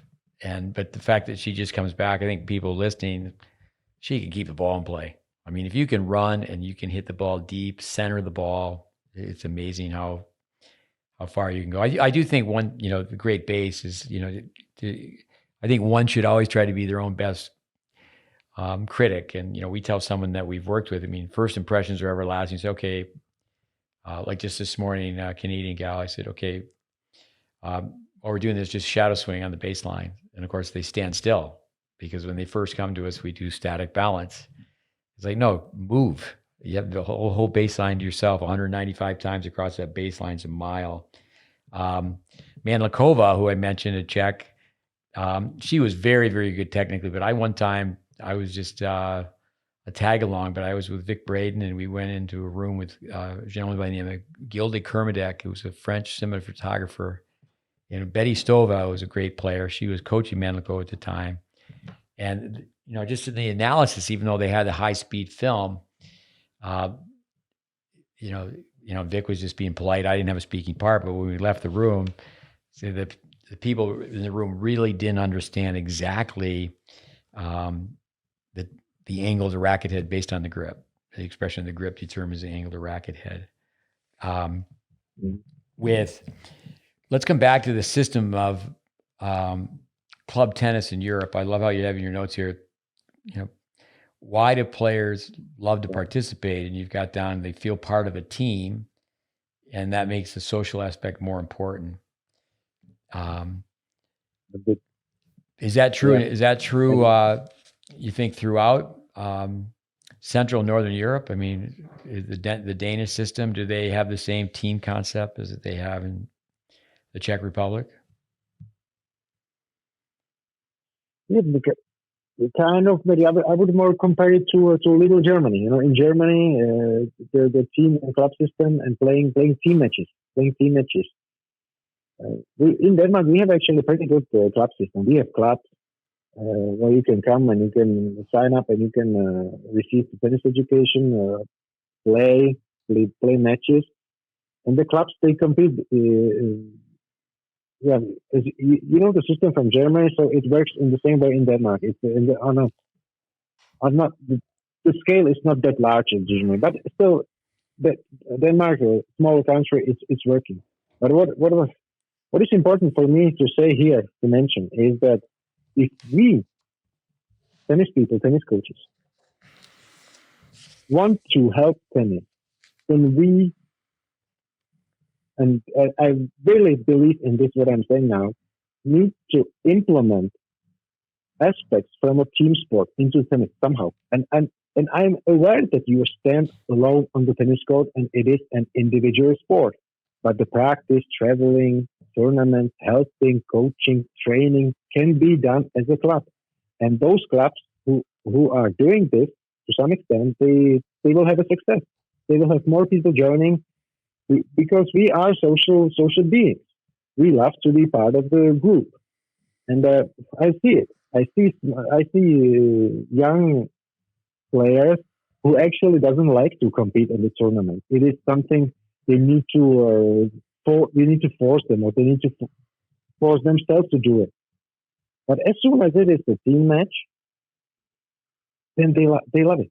They love to meet with each other, talk to them, travel with them, play the game. Of course, you play the game on your own. The same tennis match, it will still be tennis match. Always, it will be tennis match. You are there on your own and you play, but you play for the team. There's something different, and they feel it. And so let's have more of it. Let's organize. Let's support it. Let's play more matches in that manner. I think that's the way if we can do something about tennis. And I know the system in the United States is different. You don't have it in the same manner. But here in Europe, we have it. We need to protect it. We need to develop it because that's the way how we help the sport. I'm sure about it. And I also have the knowledge from ice hockey. Us who tried to play team sport, ice hockey as an example. It could be something. It could be basketball. You are in the group and you have some great experience with the sport. You don't have it in the same way in tennis. So we, club managers, coaches, we need to think how can we support it? How can we bring some elements into tennis? I'm sure it will work. Let's do it. Yeah. No, it's more powerful than, we got to get the grips right. Coming back to, within a range of correctness. We do in this country have college tennis, which is really special, where a kid can continue their studies. Yeah. One thing I see a little bit of light where there's now these money tournaments, UTR money tournaments. They're not a team though. And then there needs to be improved where they do at least have doubles and there's more control on what the entry fees are. But because we have kids get to be, 21, 22, they come out of college and they start just banging golf balls and even worse yet, they're playing pickleball. We have to find an avenue so the very good players are not quite good enough, serious enough to pursue pro tennis.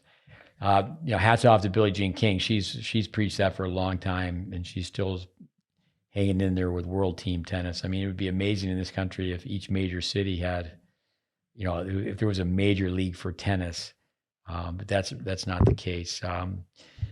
Is it in Denmark and Czech? I know in Germany where there's more money, 2 Auslanders, you can have 2 foreigners per team. Is that true in Denmark as well? And well, I've never heard that there's some limitation on that. Yeah, I don't think there is a limitation. I was saying this year in our cup, for example, we have a Czech player, Martin. His name is Martin, and he is studying Erasmus at the university. He's actually studying artificial intelligence. He's a smart boy at the university, and he comes from Czech. When he played tennis on a really good level, so he's joining our team right away. First single, he's the best player on the team. Lawrence number 2, and he has he strengthened the team. And if you get a player like that on a team, then all the way through the chain, you are stronger. The second team is stronger, third team is stronger, and that's really good to have him on a team. And now we talk about Czech Republic, and he's from Czech Republic actually. Playing well, but he will. Go ahead. What did you say? No, so go ahead. I'm sorry. I'm just saying that this. If it's anybody out there listening, please come to Odense and play for us. You can study at the university. We will take care of you. Help us. But Martin is an example of a young Czech player who learned the sport in Czech and on a really high level. And he's not. I don't think his plans are to be a professional. He's really focusing on his study and about retaining his tennis skills and practicing with us and playing matches for us. And he has won all the matches so far. So hopefully, with him on a team, we will actually maybe fight for the elite league in Denmark. So cross fingers for us. Yeah, it's in Germany where the Bundesliga, or Regionalliga, whatever the names of the leagues are. Bundesliga is first and foremost, and they get world-class players. And there is more money, but for the years it's been 2 Auslanders. Maybe that rule's changed. But in the French system, we talked about that in a previous podcast with a young man from Lithuania who spent 2 years at Patrick's Academy. With the French system, it's very interesting. There's a lot of great players in the years gone by that were from Argentina, another great tennis country, and then from the Czech Republic. And here's another expression: money is the root of all evil. Another one is, where does the money go? Follow the money. But a lot of American kids, we're a very affluent country. A lot of American kids, they'll find a wealthy uncle, and they're really in the wrong place, playing the wrong events. They would have been much better off to try to find a way to, go to France and play amateur tennis for another set of months, another summer season, versus their uncle paying their tab to go from one city to the next and they're trying to pursue ATP points where they're not at that level with their tennis game.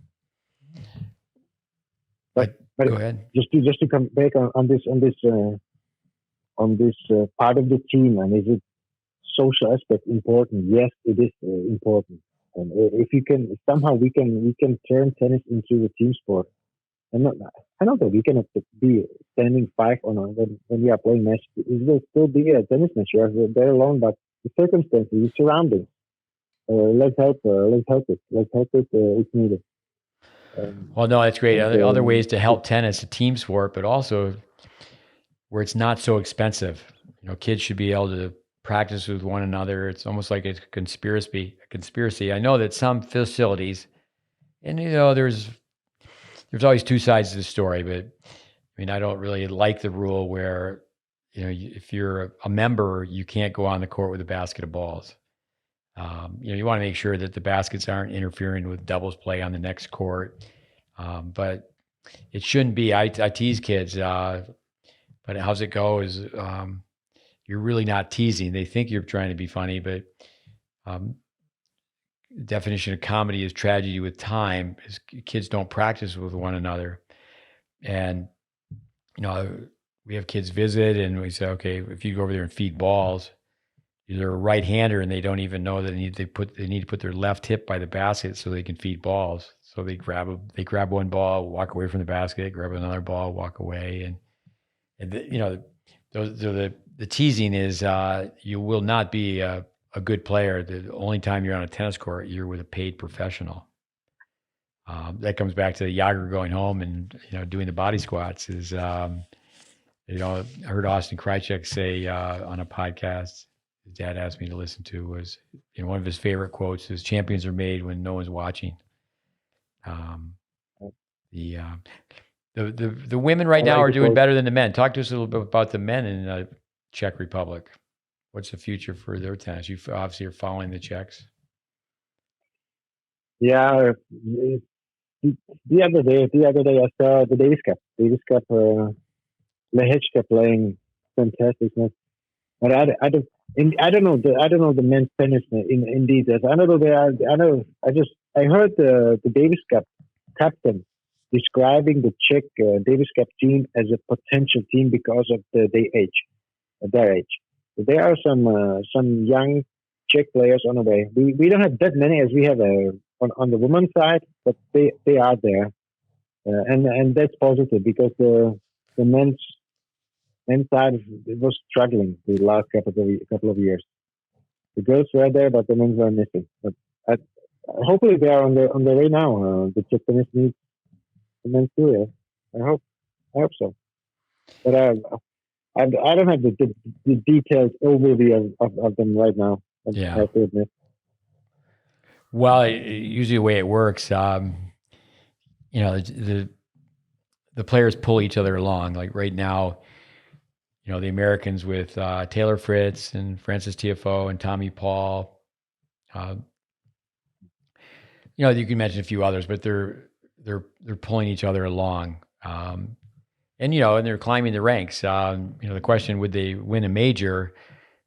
Well, if they could patch up a few holes in their game, to win a major, you really have to be complete. I think this young Alcaraz, from a technical standpoint, Center is another player. Just what he's doing with ball striking. But Alcaraz is someone who just comes to my mind. He's so complete, playing all over the tennis court. Let me come back to you mentioned experience, and I appreciate you saying, well, it takes so many years. You want to, you think, okay, if you work the systems that we put together, with experience, 10 years time, you'll be a much better coach. But don't you think whether someone's working is they're a hobby coach, a volunteer, or a part-time coach, if people get a handle on the GreatBase, coming back to helping tennis, the core information, obviously you're not pointing fingers at anybody, but don't you think overall, if you go from one tennis club to the next in Denmark or anywhere in the world, that there's not that good a handle on core information? It's so 200% agree, Steve. And GreatBase Tennis education, it opened my eyes so much, and I'm student of the game, and I'm just starting to absorb the information and starting to implement it. And I'm not done. You need at least 10 years on the course teaching, but now I'm able to explain the information. I'm able to explain why do I want you to swing the racket like this? Why? What is the mechanics behind it? Why is the shoulder working like it is? Because we are human beings. So the information you have gathered, that's amazing job. GreatBase. Thank you. That is amazing job you have done. And Steve Smith,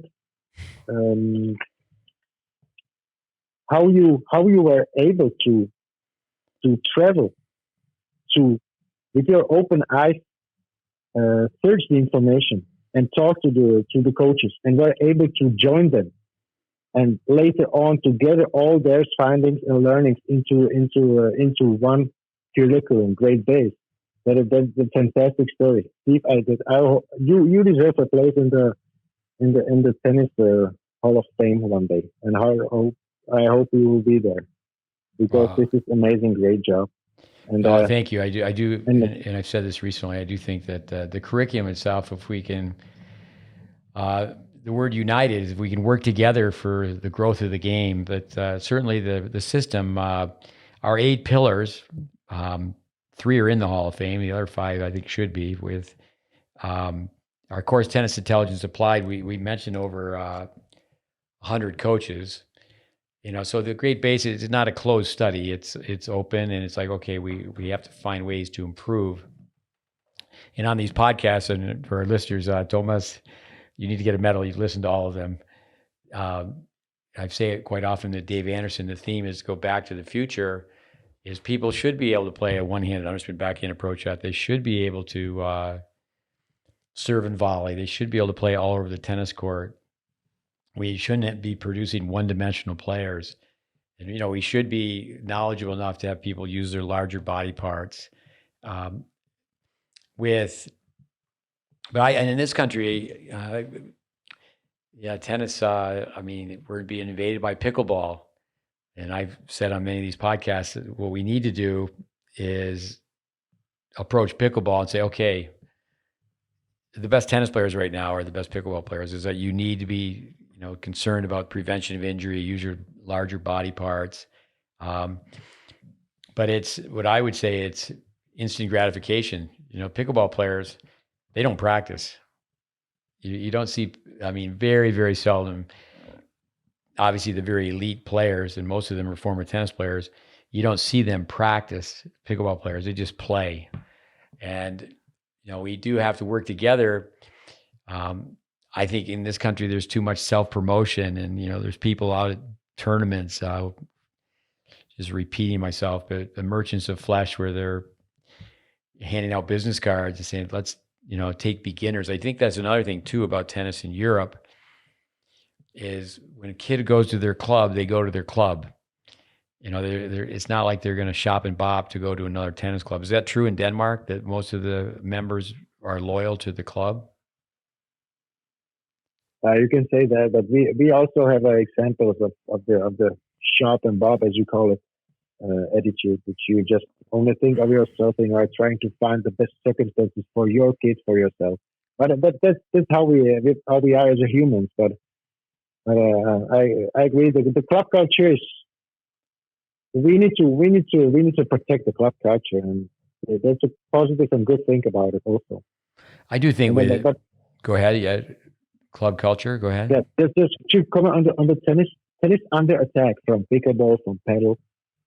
And why is that? Well, if you look at our society today, everything must go fast, with as easy as possible. We have a good time. We have phones. We swipe. It goes quickly. Information quickly. Nobody reads books because it takes time. It takes a long time. You need to look pages. It's boring. Isn't it like to learn tennis too? To learn tennis is complex sport. It is difficult to learn. You need to use hours on it. You will not learn it from one day to another. And if it's putting effort into something, it's going away. I'm telling them, you will come back, because you will find out that the paddle and pickleball it's actually boring. And I have met two men who came back to our club and said, one day I just stood in the paddle center and I was thinking, what am I doing here? This is not funny. Tennis is much more funny. And they came back and they play tennis with us. So there is a hope, and let's do a really good job on the tennis court, and people will come back. And GreatBase Tennis education is helping us so much to explain and to teach how to teach and how to play. And I also want to mention, Friday evening in Denmark, that's the time where people are home, they are having parties. There's a special word in Danish language, which means something cozy time.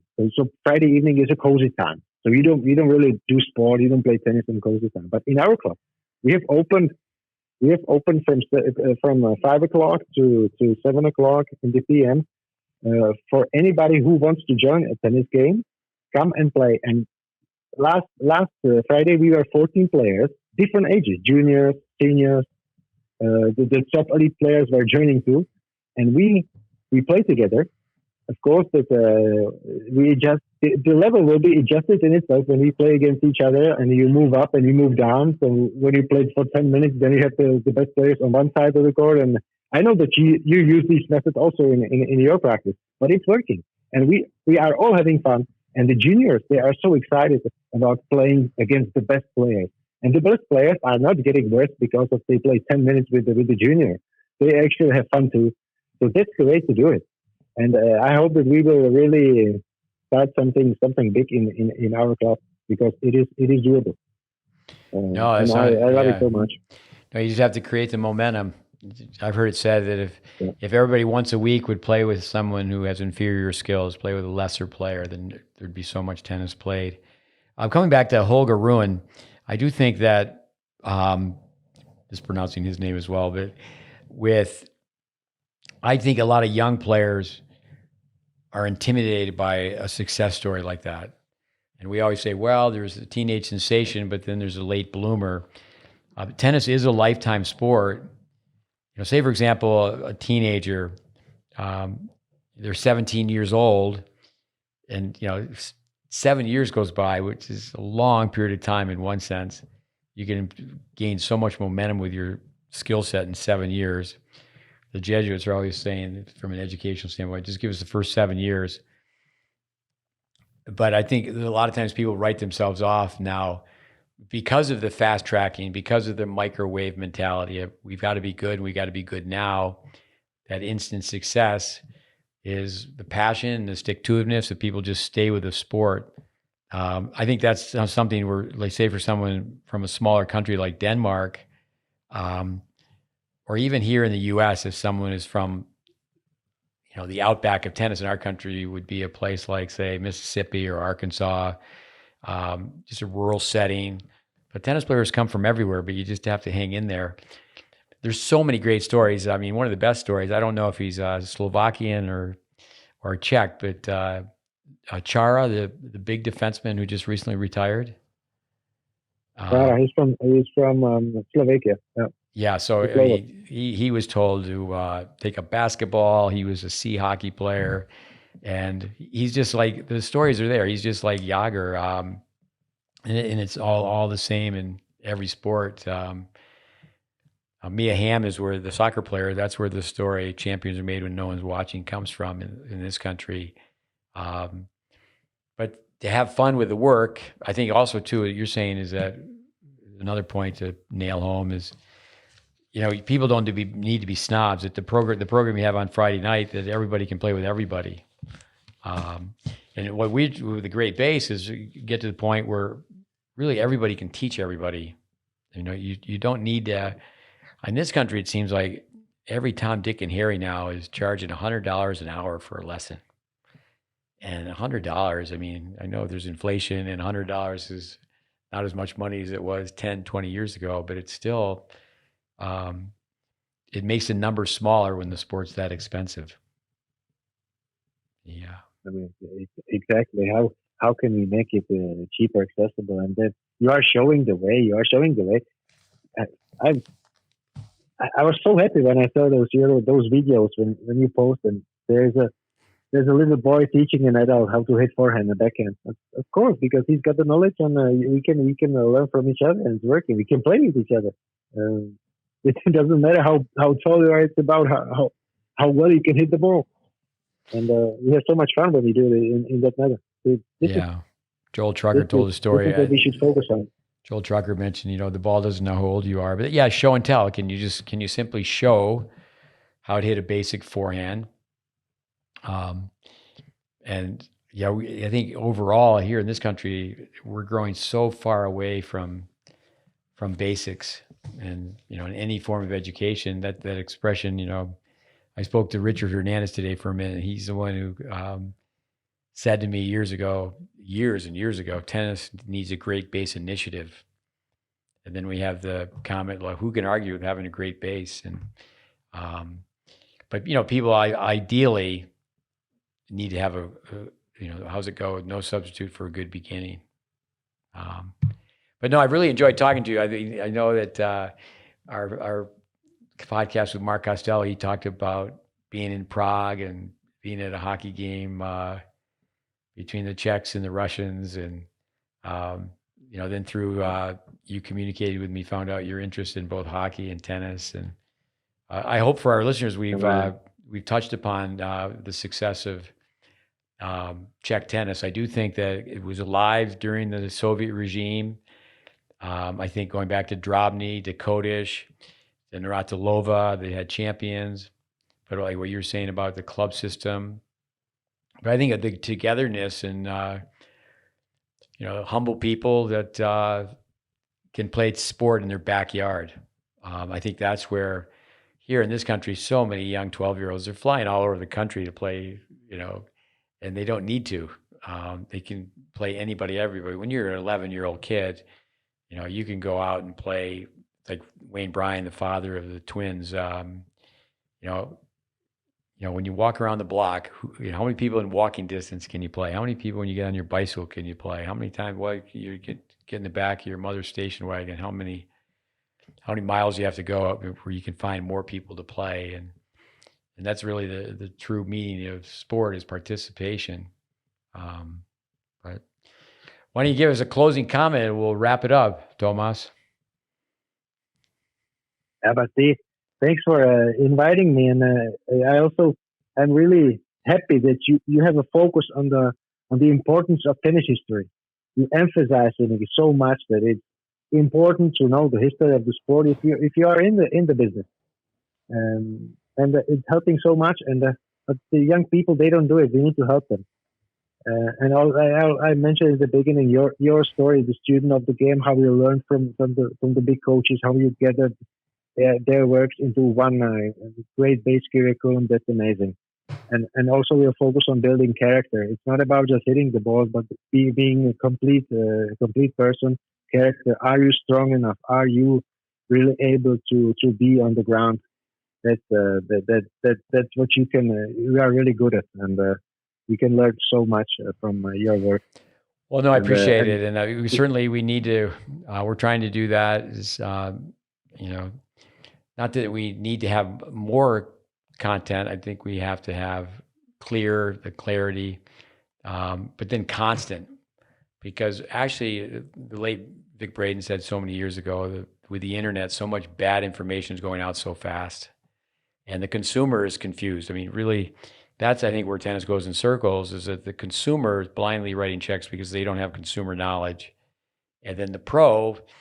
Unfortunately, too many times the pro doesn't have product knowledge. If they had product knowledge, it's like Vic would say, if you can teach the kid who buys the ice cream cone and they put it in the middle of their forehead, you can teach. And that Vic used to also say is you measure a program by how I hate to say the worst kid, but the kid who's another Bradenism is going to go to the water fountain and the water's going to hit. They can't make the water hit their lips. As if you can teach that kid to play.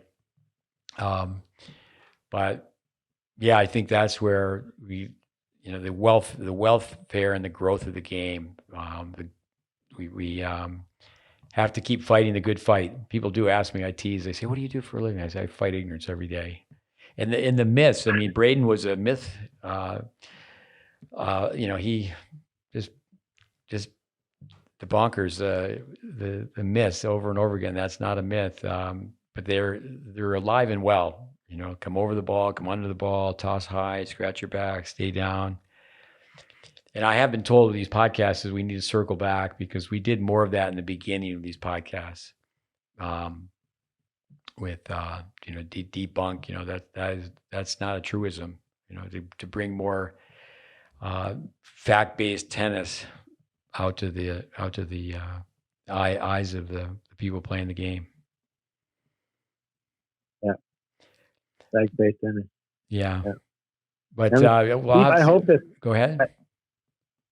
I really hope that one day I will meet you in person, and you will have time to tell me more stories from Vic Braden and all those other coaches. No, we can do it. Maybe a trip here to the U.S. You can join us up in the beautiful mountains of Virginia, or vice versa. What's that? When will you come to Denmark next time? Yeah. I need to come to Europe. We need to regroup here and find better ways to really get the word out. That's what we're trying to do. So I would definitely entertain the idea of spending more time in Europe. It's been a while since I've been over there. But all the best to you and your family, Lorenzo, and all the students. But let's stay in touch. And thanks for your time on the podcast and talking about so many different points. What a pleasure, Mr. Steve Smith. Thank you for having me. Oh, you're more than welcome. All the best. All right, Tomas. Thanks. Bye-bye. Bye. Bye. All right, listeners, thank you very much for sitting on, listening to another podcast. I know Ivan, the man behind the scenes who makes it happen, will help with the sound. I was teasing Tomas. Next time we do it, I'll speak Czech. But no, his English is very, very good. I know Ivan will help us with the sound. I think at times it went in and out, and you need to be a little bit louder. Czech tennis, multiple sports. I mean, there's just so many points. We are getting closer to having show notes made for all our podcasts, the ones that are even going way back to, we're at 177. But then also too, to just take some excerpts from these podcasts and then put them on Instagram. I'm flattered that people tell us that we're rich in content. You know, the content in a lot of ways is not our content. We're sharing information, ideas, and insights from the past. But we know first and foremost that we need to do a much better job reaching more people, brevity, clarity. And should have said this in the beginning of the podcast. It's always good to start with a thank you, but thank you for those people that are helping us with our nonprofit and making donations. And again, thanks to Tomas. Thank you for listening. Another podcast in the books. Adios, amigos.